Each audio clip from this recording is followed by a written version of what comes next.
తెలంగాణ రాష్ట్ర సమితి అనే ఎబ్రివేషన్ వస్తుంది. తెలంగాణ రక్షణ సేన అయినా కూడా అనే అభ్యంతరం వ్యక్తం చేసినటువంటి తెలంగాణ రాష్ట్ర సమితితో బీఆర్ఎస్తో పాటుగా దాదాపు వందలాదిగా వచ్చినటువంటి నెగిటివ్స్ని బేస్ చేసుకుని దాదాపు 600 వరకు కంప్లైంట్స్ని బేస్ చేసుకుని కవితకి ఆ పేరు టీఆర్ఎస్ ఇవ్వాలా లేదా అన్నటువంటి దాని మీదన ఎన్నికల సంఘం తేల్చేసింది. మీరు వేరే పేరు పెట్టుకోండి, అది ఈ నెలాఖరులోపు తేల్చండి, లేదంటే మీ అప్లికేషన్ పోతుంది, మళ్ళీ మొదటి నుంచి రావాల్సి వస్తుందంటే కవిత సుప్రీంకోర్టుకు వెళ్తే సుప్రీంకోర్టు ఊరటేం కాదు, పేపర్లో టీవీలో రాస్తే కానీ ఊరటని కవిత వాదన విన్నాక నిర్ణయం తీసుకోమని, అంతేగాని కవిత అడిగిన పేరు ఇవ్వమని చెప్పలేదు.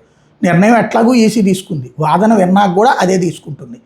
కాబట్టి కవితకి టీఆర్ఎస్ అనేది వస్తుంది తెలంగాణ రాష్ట్ర సేన అనేటువంటిది అసాధ్యం. కాకపోతే ఆమె కాస్త సంతృప్తి ఏంటంటే మా మాట విని ఆ తర్వాత వివరణ తీసుకోమని ఇంతకుముందే వివరణ చెప్పారు కదా, దాంట్లో 3 పేర్లు చూజ్ చేసుకున్నటువంటిదే కదా. కాబట్టి ఇప్పుడు ఏం జరుగుతుందంటే రాబోయే రోజుల్లో తేలుతుంది.